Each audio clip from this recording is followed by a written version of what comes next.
dipersembahkan oleh Halo pemirsa, apa kabar? Kita berjumpa kembali dalam program Special Dialog dan kali ini bersama saya Doni De Keizer. Pemirsa, kalau kita berbicara tentang masa depan sebuah bangsa, khususnya bangsa Indonesia, maka masa depan bangsa itu sangat erat kaitannya dan terletak pada bagaimana bangsa itu mengembangkan ilmu pengetahuan dan juga teknologinya. Dan kalau kita berbicara masa depan bangsa Indonesia yang akan cemerlang dan sejauh apa masa depan bangsa Indonesia kita tidak akan pernah lepas dari yang namanya Lembaga Ilmu Pengetahuan Indonesia. Kali ini saya mengajak Anda untuk berbincang langsung dengan Kepala Lembaga Ilmu Pengetahuan Indonesia. Sudah hadir bersama saya, Profesor Insinyur Iskandar Zulkarnain. Apa kabar, Prof? Baik, sehat? Alhamdulillah. Terima kasih sudah bersama kami, Prof. Ya. Prof, bagaimana perkembangan LIPI dari masa ke masa dan akhirnya masih tetap eksis hingga saat ini, Prof? Ya, memang perkembangan LIPI itu sangat tergantung juga dari bagaimana Indonesia atau negara ini melihat pentingnya ilmu pengetahuan dan teknologi untuk pembangunan dan pengembangan bangsa ini ke depan. Ya. Dan itu tentunya banyak sekali aspek yang bisa kita perbincangkan kalau kita mau membicarakan tentang perkembangan itu.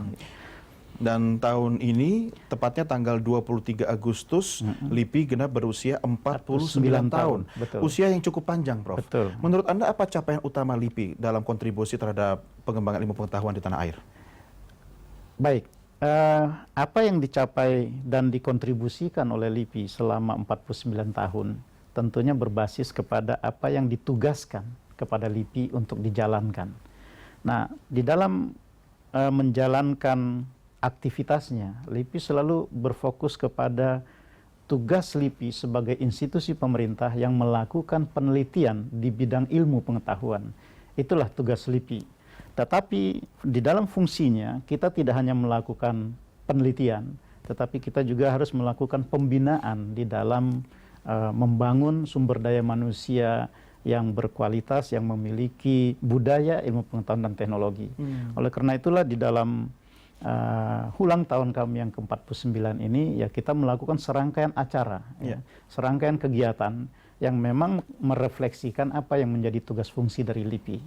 Nah, antara lain itu bisa nanti kita lihat, kita melakukan diseminasi iptek ya ke berbagai daerah, apa yang sudah kita hasilkan dan bagaimana hasil-hasil LIPI itu bisa dimanfaatkan oleh pemerintah daerah, oleh masyarakat untuk bisa menjawab persoalan yang mereka hadapi.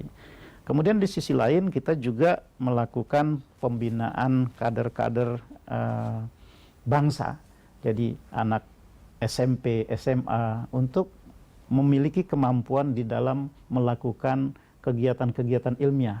Dan itu kita lakukan di dalam lomba karya ilmiah remaja.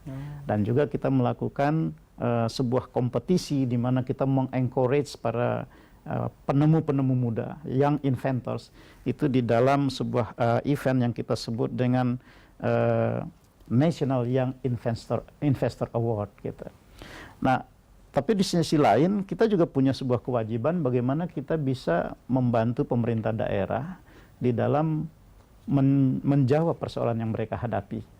Nah, itu juga menjadi bagian yang kita lakukan. Dan terakhir adalah kita juga memberikan award kepada outstanding scientist yang dimiliki oleh Indonesia yang kita dasarkan kepada achievement atau capaian-capaian ilmiah yang sudah mereka raih.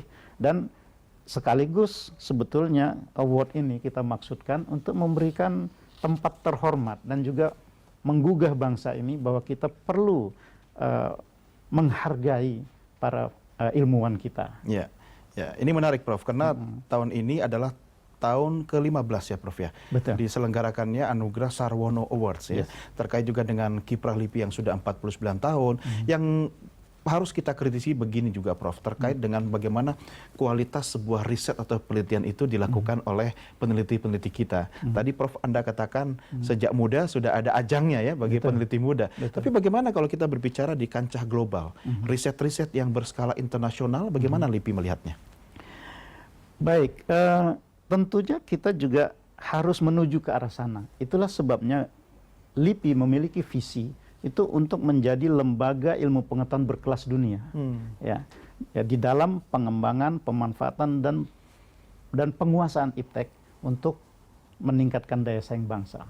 Nah, dalam konteks ini kalau kita mau bersaing di level global, maka tentunya tidak bisa dipisahkan dari modal yang kita miliki, agar kita bisa menghasilkan capaian-capaian yang comparable atau bahkan yang bisa disandingkan dengan ilmuwan-ilmuwan dunia. Nah, dalam konteks inilah kita bisa melihat bahwa sampai saat ini hasil-hasil penelitian kita yang bisa kita angkat ke level global, yang bisa bersaing di level global, itu masih berbasis kepada kekayaan, keragaman, keanekaragaman hayati yang kita miliki.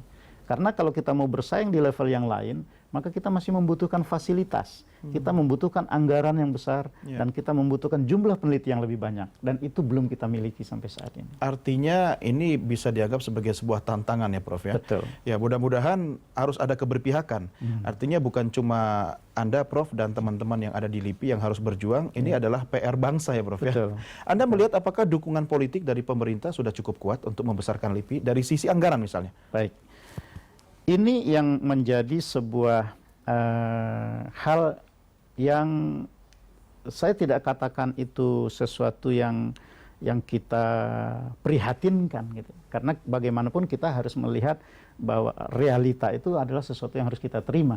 Tetapi kalau kita bicara bagaimana keberpihakan pemerintah ataupun keberpihakan kebijakan pemerintah terhadap riset dan teknologi, maka kita bisa melihatnya dari indikator-indikator yang kita miliki. Nah, salah satu indikator itu adalah indikator R&D budget ya, per GDP. Ya. Oh, per GDP ya? Per GDP. Jadi kalau kita coba bandingkan, kita lihat negara-negara Eropa Barat dan Amerika, mereka itu sudah berada di level mendekati 2% dari GDP-nya. Ya. Kemudian negara-negara BRIC misalnya, ya, Brazil, Rusia, India, China, Korea, mereka sudah berada di atas 1,5% dari GDP-nya. Indonesia di posisi mana Prof? Nah itu yang saya mau katakan. Ya. Kita lihat dulu Malaysia, negara di dekat kita. Mereka juga sudah di atas 1%. Tetapi Indonesia dari hasil perhitungan yang dilakukan oleh Pusat Perkembangan Iptek LIPI, terlepas dari berbagai kekurangan, keterbatasan yang ada di dalam penghitungan itu, tetapi metode yang digunakan adalah metode yang sudah valid, kita dapatkan angka bahwa GDP untuk R&D per, bukan GDP, budget ya, R&D budget per GDP di kita itu masih lebih kecil dari 0,1% dari GDP. Ya, ini tantangan berat bagi kita semua di masa datang. Prof, kita akan lanjutkan di segmen berikutnya. Dan pemirsa tetap bersama kami, Special Dialog akan segera kembali sesaat lagi.